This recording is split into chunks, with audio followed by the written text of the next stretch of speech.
강의 다시 이어가겠습니다. 금방 해요.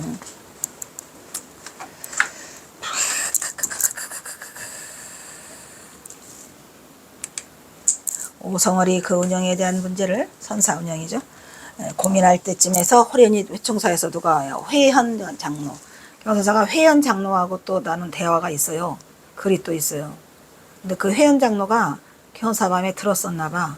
회현 선백이 와서 오성월의 도를 보고 크게 담론하였으니 당시 등봉은 자신이 온 것은 오성월이 선에 일러서 도구를 꺼리지 않고 수행과 대중 교화하는 두 가지 길을 상한다는 것을 들은 것을 비롯해서 답변하고 있더라 이런 말이야. 그러니까 회현 등봉이겠죠. 회현 등봉. 이에 오성월은 흔히 영접하면서 선사를 세우는 일을 갖고 함께 논해서 이때 오성월 주지가 또 다시 경허선사를 부르죠. 그때가 1902년 4월 초순이야. 근데 가니까 청풍당에 회현 장로가 있어. 아주 좋아해요. 경허선사가 회현 장로를 좋아해서 이게 죽이 딱딱 맞은 것 같아요. 오성월 주지가 회현 장로를 초대했고 회현 장로가 경허선사가 또 회현 장로를 좋아하고. 응? 그래서 4월 초순인데 잠시 된 세선지싱이 경허가 청암사에서 수자 6인과 함께 내방을 했더라. 그러니까 청암사에서 했던 수자 6인과 함께 내방을 했어요.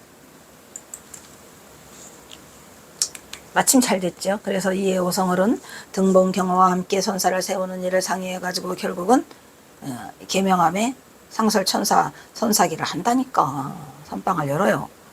그러니까 이만큼 이 오성월 주지라는 사람의 역할은 대단한 거였죠. 그래서 범어사에서 오성월 주지를 잘 하고 있나. 우선 오성월은 계명함에 20설정을 내놨어요. 선량으로 충당케 하고 사안과 결제에 들어가게. 이게 그 얘기예요. 그냥 오성월 주지가 그냥 무조건 그 저기를 내요. 돈을 내고 쌀을 내고 뭐 이렇게 하니까 이루어지는 거죠. 그래서 하한거 결제를 누가 해? 경허선사가 하게 돼요. 그 당시에 함과 대중은 16인이었는데 즉시 범어사 사중에 그 정황을 통보하니 총섭인 회현 장로는 그를 듣고 놀라서 산중에 예를 넣게 했는데 그 결과 그 충당 비용을 공식적인 차원에서 부담케 했는데 산중 중견 대중이 찬성하였더라.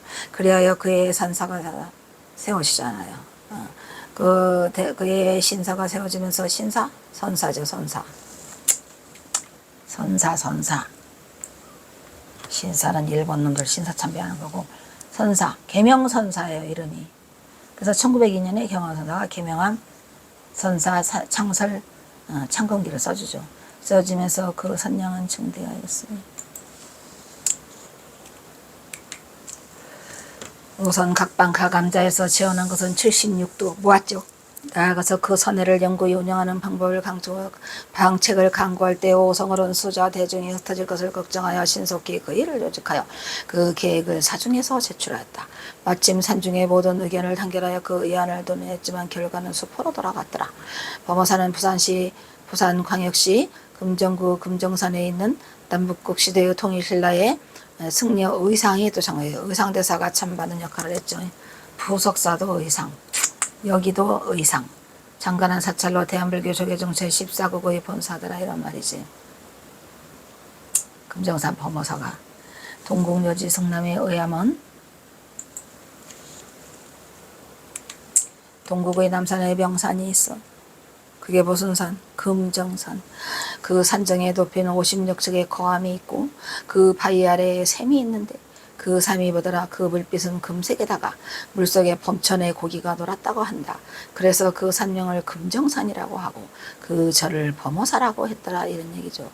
범어사의 역사를 기록을 통한 본원으로서는 1700년 숙종 26년에 동계가 편찬한 잔행본 목판본 범어사 창건 사적이 견전하고 있다. 대단하죠. 이 기록에 하면 이절은 당나라 문종 태화 19년 신라 흥덕왕 때의 일이다. 흥덕왕 때에 창건되었다. 뭐가? 범어사가.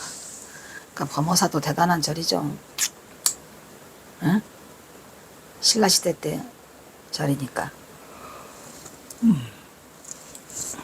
당시 외인이 10만 명의 일본 놈들은 왜 자꾸 쳐들어오는지 10만의 병선을 거느리고 신라를 공격하려 했으므로 대왕이 근심하고 있었는데 문득 꿈에 신인이 나타나서 의상을 정하여 화엄 신중기도를 할 것을 권해했어. 의상대사.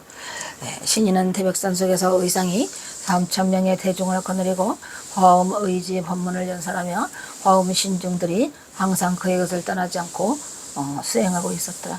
라고 동국 해변에 금정산이 있고 그 산정의 높이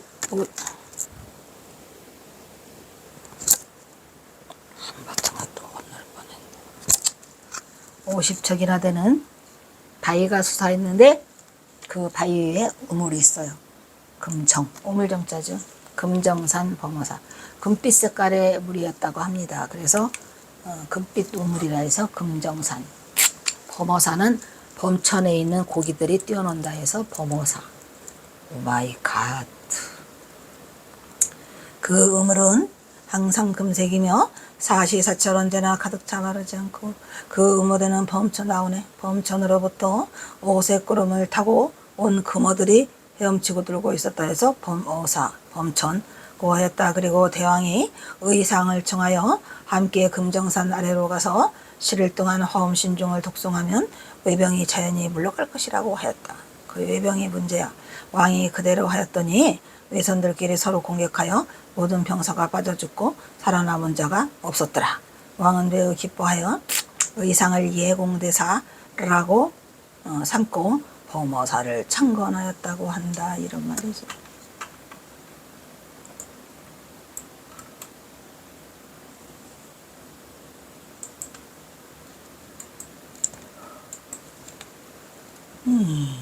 소통하면서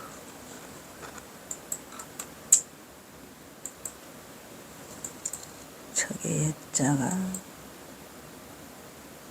날카 첨예하다 할 때 그 저거는 첨예할 예, 그죠? 예공대사.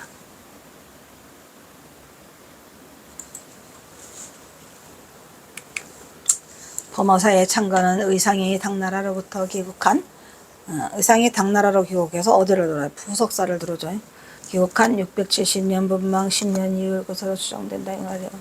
그러니까 범어사보다 부석사가 더 먼저 지은 거네. 부석사가 언제 창건되었나 한번 살짝 또 알아봐야죠. 670년 전이니까 서산부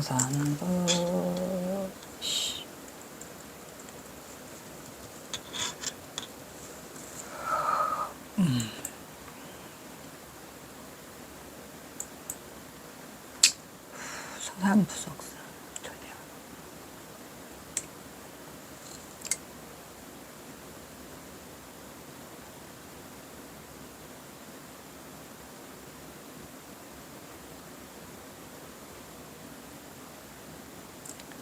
이것들이 아니 요즘에 참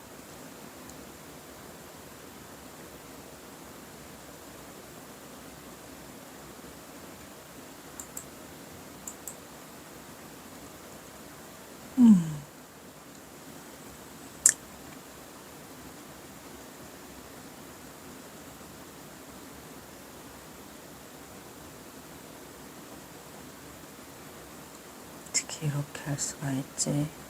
아니 부석사가 나오면은 역사가 먼저 나와야지. 요즘에는 시대가 좀 달라져 갖고 몇 년도에 창건했다고 이런 게 있어야 되는데 없어요.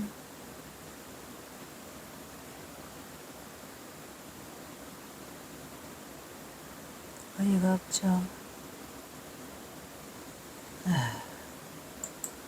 안타까워요.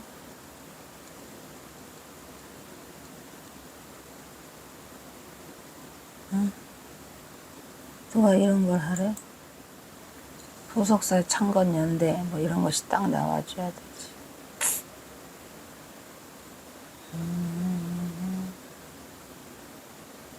안양루가 좀 높긴 높이 있고. 누가 몰라? 문무대왕 때 서산대사가 창건했다는 거 아는데 연도 말해달라고. 연도 안 나와. 뭐 그냥 내가 보기로는 범어사보다는 앞일 거다.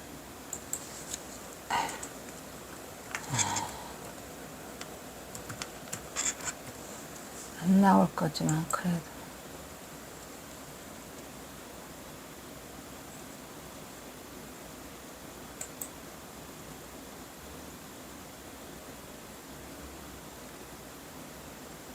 예감 뜨고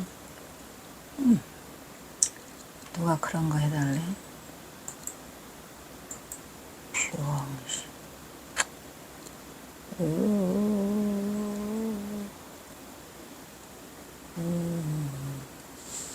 677년으로 나오네. 677년. 아까 걔는 670년 이후라 그랬죠? 그렇다니까. 그러니까 부석사가 677년. 그러면 범어사는 그 뒤에겠죠, 뭐, 그죠?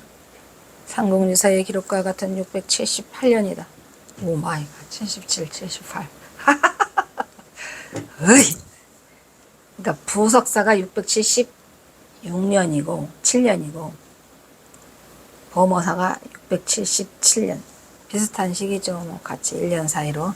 어쨌든 범어사보다는 부석사가 먼저더라라는 얘기를 하고 있어요. 왜냐면은 그 글이 선면왕자가 인도로 해갖고 들어오는데 아까 말했잖아요. 신라 사람이라 그 백제인들이 반대했는데 선면왕자가 검은 돌이 돼갖고 빙빙 돌다가 해서 떨어져 있는 거지. 지금도 검은 돌이더라. 아까 말했잖아요. 그래서 삼국유사에 써 있습니다. 삼국유사에는 범어사가 678년에 창건되었고 의상이 창건하고 의상의 제자 표훈이 주석했던 범어사는 신라 화엄 10차례 하나죠. 또 왜구를 진압하는 비보사찰이에요. 이 비보사찰 또 어디 있는데 십승지 마곡사. 이 하나로서 중요한 가람이 되었으니 신라 당시 미륵 석상과 좌우 부처미 사천왕이 각각 병기를 들고 있는 것을 조각하여 보셨던 2층에 미륵전을 중심으로 서쪽에 상칸에 비로전을 세우고 비로전 아불상 문수사가 보현보살 그리고 병기를 든 향화 동자상을 보셨더라 이런 말이죠. 대단한 거죠. 범어사도 대단해요. 미륵전 동쪽에는 3칸의 대장정을 세우고 대장경과 3번 황경미 석가 열애상을 모셨다. 이 밖에도 천왕신전, 유성전, 종로, 강전은 강의하는 거, 종로는 종도고 뭐. 그 다음에 식당, 목욕원 등의 3,300을 조성한 철당과 중료 364가 양쪽 해극에 쭉 늘어서 있으니 범어사는 큰 절이에요. 사원의 토지가 360개나 되고 소속된 노비가 100명이나 있었다고. 범어사가 커요. 그리고 그것도 있었죠. 그거 뭐지? 자복사찰이었잖아요. 그리고 그것도 해요. 또 뭐 하는데 경호선사가 쓴 게 있어요. 사적에는 이러한 사찰의 규모가 창건 당시에 다 갖춰진 것처럼 기록하고 있지만 이것은 오랜 시간에 걸쳐 이룩된 규모다 말이에요. 처음에 이렇게 오래된 큰 게 아니었고 고려시대의 역사를 전하지 않고 조선시대에 이르러서 임진왜란 때 불타버렸다는 역사가 있지요. 범어사가 죄냐 이놈들아. 그 뒤에 10여 년을 폐허로 있다가 1602년에 관선사가 증건하였어요. 또다시 화재로 소실되었어요.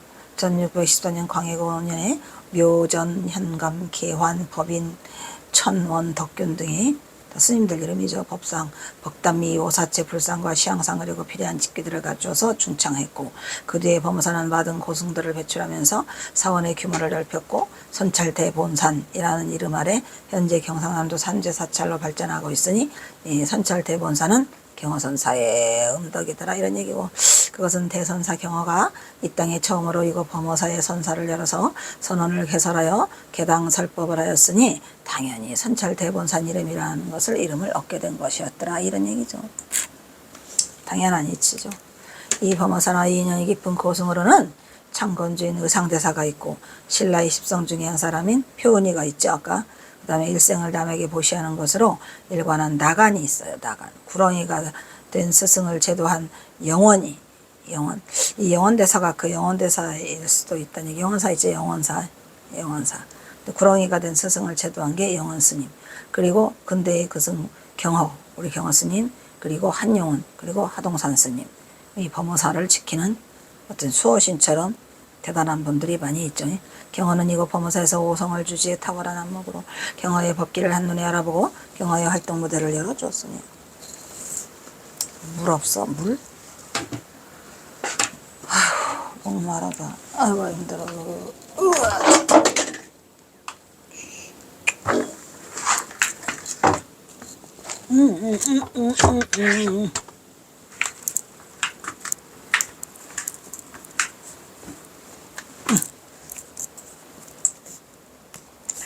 경허선사의 법기를 한눈에 알아본 사람은 오성을 주지라.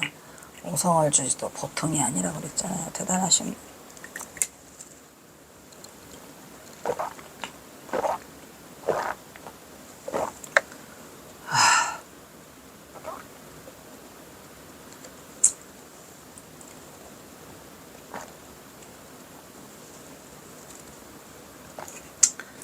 아쉽다.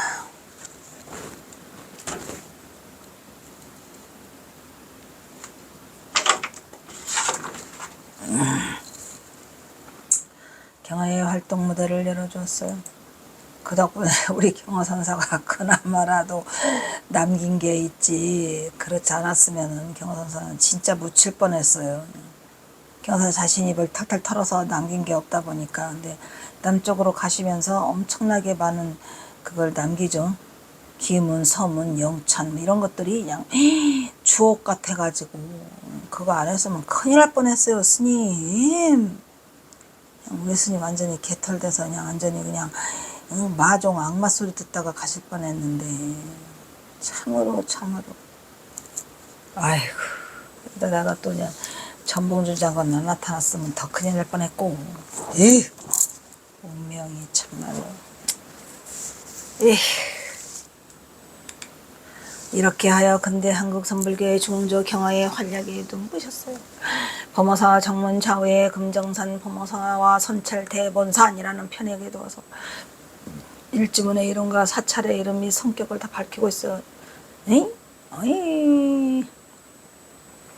선찰 대본산이면 됐지 뭘.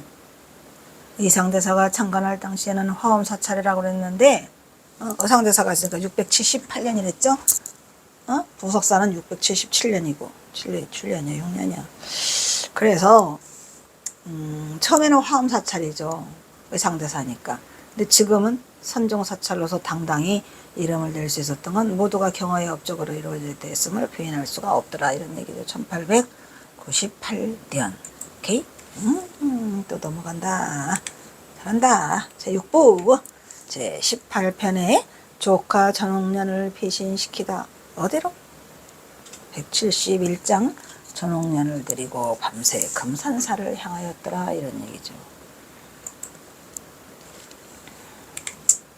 전봉준이 거사한 동학농민혁명이 공주우금치에서 대패를 했어요. 대패했다. 전봉준은 살아남은 부애들에게 후퇴명령을 퇴각하라.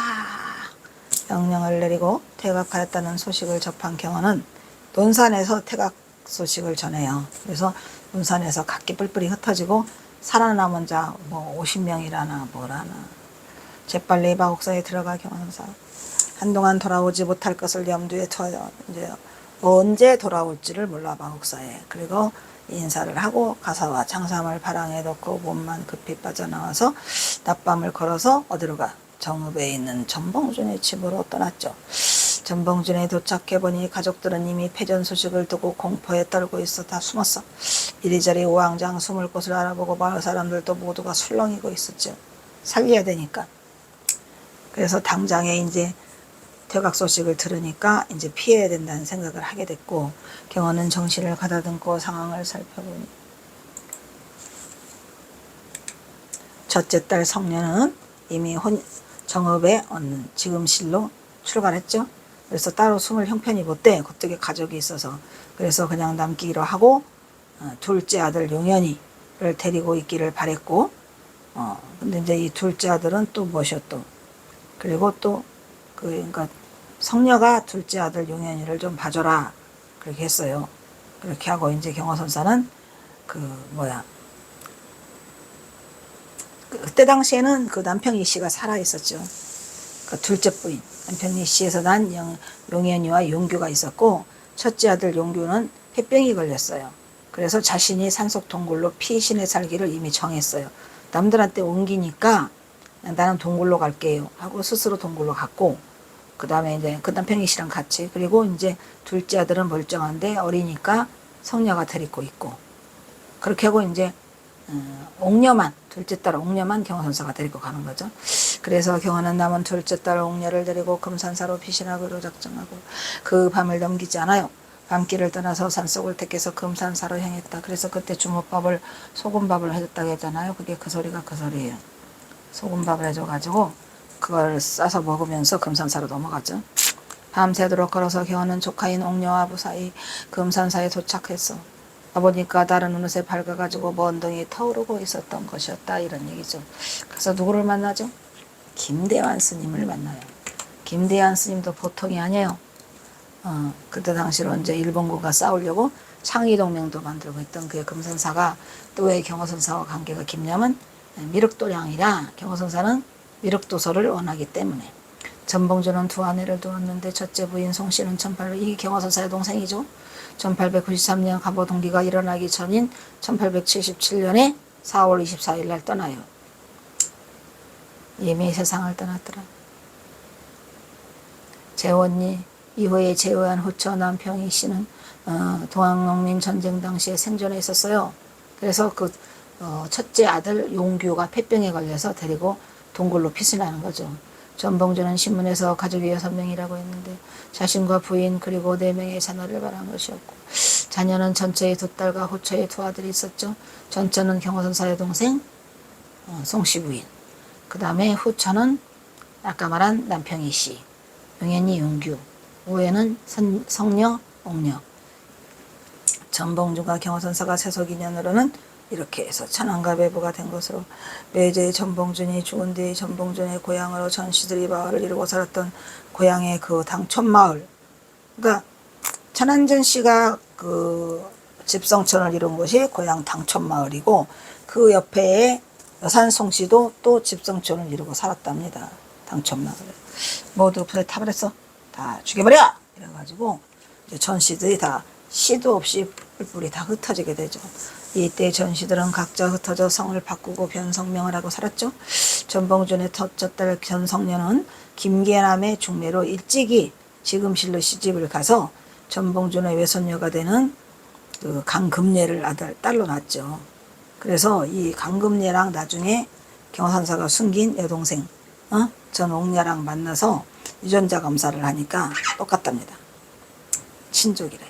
전봉준의 외손녀 강금리가 생전에 정읍군 산임은 금동공리 원통골에 살고 있을 때 외할아버지와 전봉준 장군은 전쟁터에 나갈 때면 작은 딸 옥녀와 2아들 용규와 용현이를 시집간 장녀 우리 엄마에게 맡기고 나가는 것을 여러 번 봤다. 여기서 우리 엄마는 전성녀죠. 전성녀. 그러니까 이게 먼 얘기가 아니고 이 강금례가 살아있고 또 전옥녀가 살아있었어요. 둘이 사진도 있죠. 근데 지금 강금례 씨가 그 어르신이 살아있는지는 모르겠네요. 전옥년이는 죽었잖아요. 그거 말하였다. 그런데 첫째 딸 전성녀와 후처 남평리 씨의 아들로 남동생 용규는 폐병에 걸려서 고생하다가 죽었는데 이제 이 첫째 딸의 그 전성녀도 그 해수병인가 뭘로 해서 죽는답니다. 근데 해수병이 뭐시야? 해수병.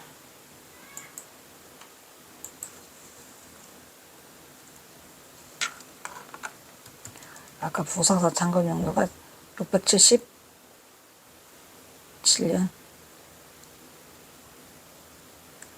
그 범어사는 678년.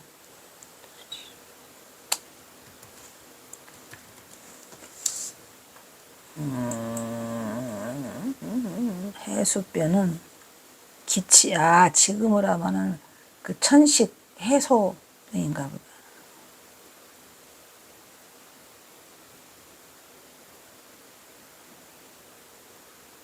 기침이 많이 나는 병. 천식 해소. 이런 건가 봐. 해수병, 기침을 심하게 하는 병. 그렇구나. 폐병 비슷한 것 같으네. 숨소리가 쌕쌕. 천식.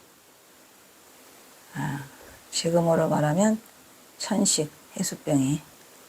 그러니까 그 첫째 딸 전성녀가 해수병으로 죽는답니다. 언제? 1930년에 해수병으로 죽고 장남 용규는 동곡리에서 10살에 폐병에 걸려서 일찍 죽고.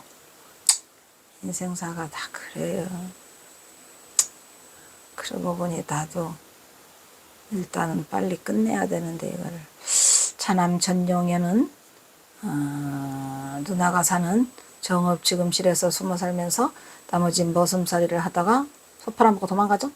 용에는 머슴살이를 하면서 동네에서 노름을 일삼다가 노름빚을 져가지고 남의 소를 팔아먹고 도망쳤다.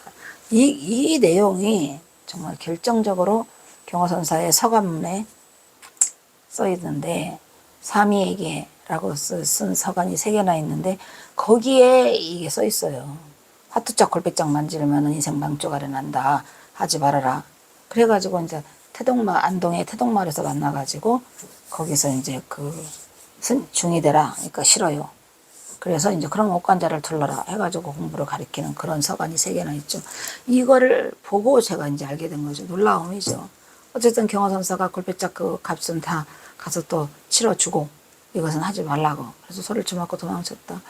이후 행방에 대해서는 알려진 게 없다고 하지만 사실은 그게 아니고 도망간 전용현이가 바로 경호선사가 불러가지고 어디까지 와요? 비안도까지 온다니까요. 비안도도 다녀가고 비안도에 올 때 이거 있잖아요.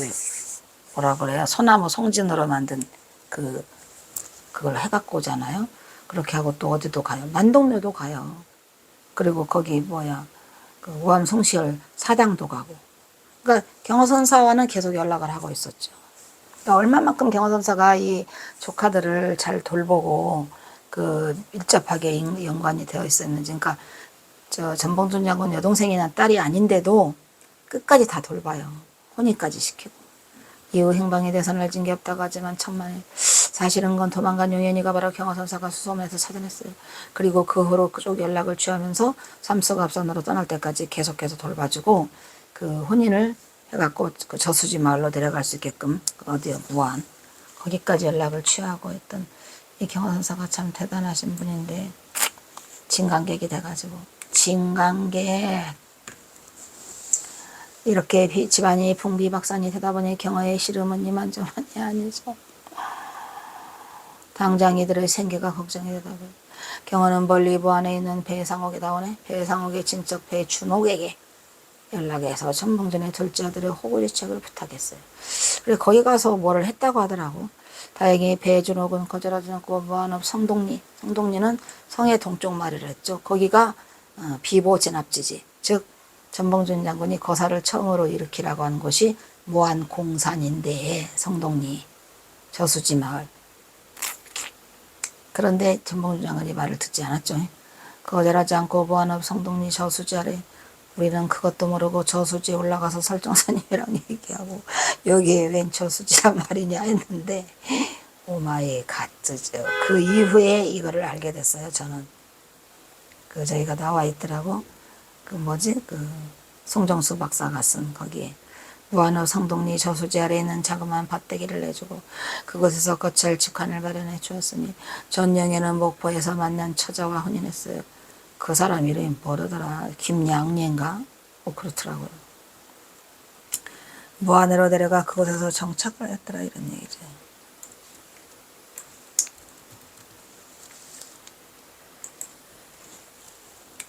그 후에 외손녀가 뭐랬죠? 전성녀, 전봉준 장군의 첫째 딸, 경호선사의 여동생의 첫째 딸이죠. 조카.